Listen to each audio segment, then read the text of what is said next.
We live in a world that champions tolerance, a cornerstone of liberal democracies and open societies. Yet beneath this seemingly simple ideal lies a profound and unsettling dilemma. Is it truly justifiable to silence extreme opinions, even those we find abhorrent? Should some ideas by their very nature be banned from public discourse? These are not mere academic questions. They strike at the heart of our collective freedom and the very fabric of our social order.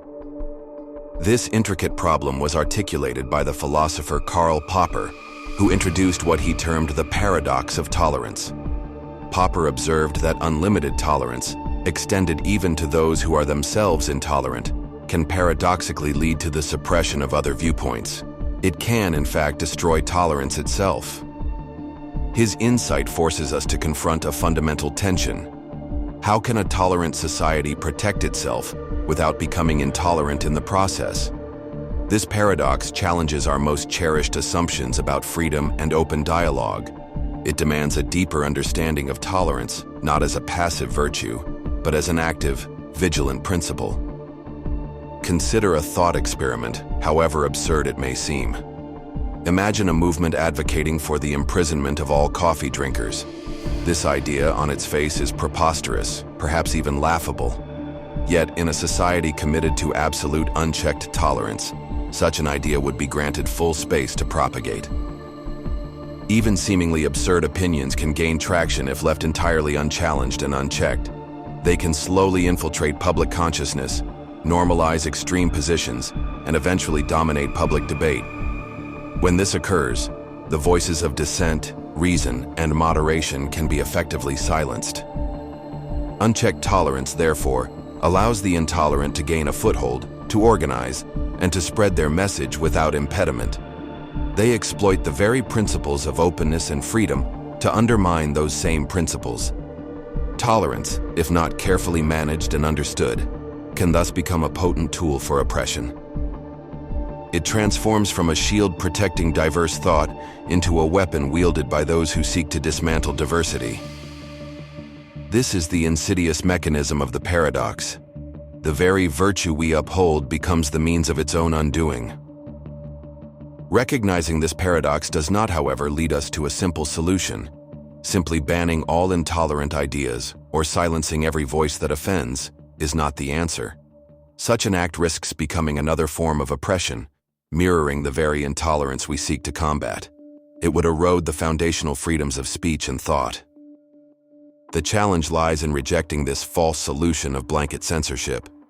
Instead, a profoundly nuanced approach is needed. This approach emphasizes a delicate and precarious balance.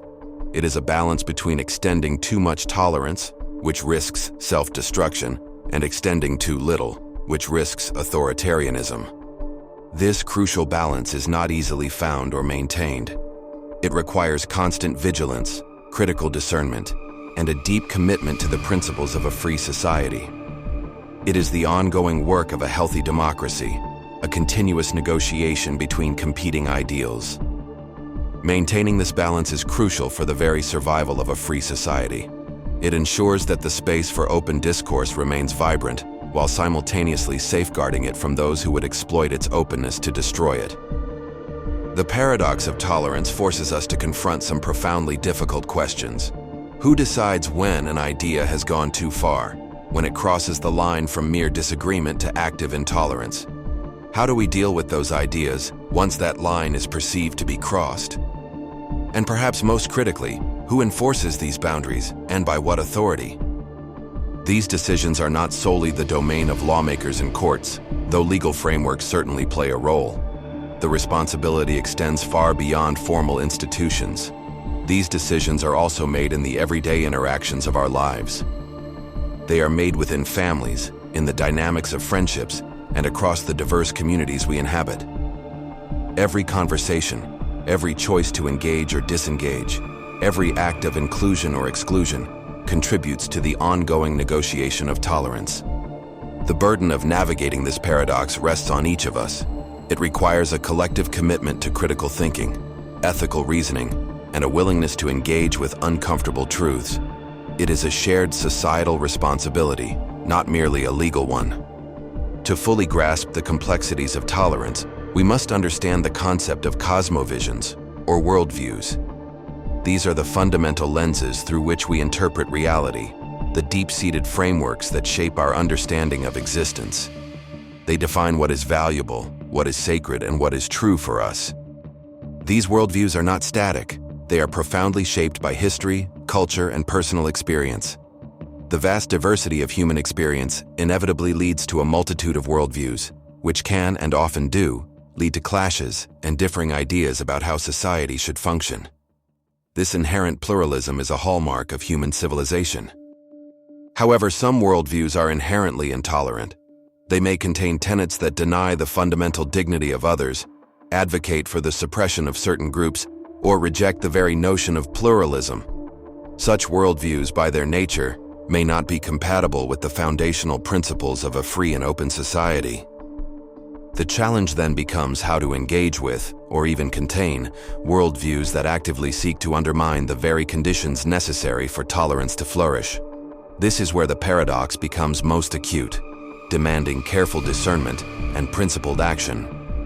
Intolerance is not always overt, nor does it always manifest as blatant aggression. It can be subtly hidden behind polite words, cloaked in cultural traditions, or deeply embedded within sincerely held beliefs.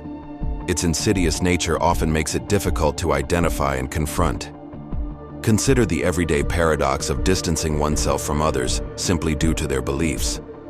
While personal choice is fundamental, a pervasive pattern of self-segregation based on ideological differences can erode the common ground necessary for a tolerant society. This is an everyday manifestation of the paradox. Furthermore, it is crucial to distinguish between different sources of suppression.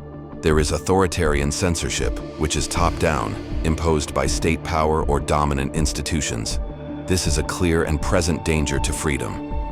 But there is also social pressure, which is bottom-up, emerging from peer groups, communities, or cultural norms. Both forms of suppression, though distinct in their origin, can effectively silence dissenting voices and stifle open inquiry. Understanding these nuances is vital for effective engagement. Modern science, particularly in fields like social psychology, offers valuable insights into the nature of tolerance. It identifies different levels of tolerance, mere respect for difference, active acceptance of others, and ultimately, appreciation for diversity. Appreciation, it suggests, is key to long-term prejudice reduction and fostering genuine understanding. The contact hypothesis further posits that positive, structured interactions with those we fear or hold prejudices against can significantly reduce those biases. Direct experience can dismantle stereotypes and build empathy, transforming abstract fears into concrete understanding. This offers a pathway forward. The concluding challenge before us is immense. How do we protect the fundamental freedoms of speech and thought while simultaneously guarding against those who would exploit these freedoms to destroy them? This is not a problem with a single, definitive answer. The conversation about tolerance must therefore continue, evolving with new challenges and insights. The future of our societies, and indeed the very essence of our shared humanity, depends not just on what we tolerate, but on why we tolerate it, and how we choose to defend the principles that allow tolerance to exist. Like and subscribe for more. Thank you and see you soon.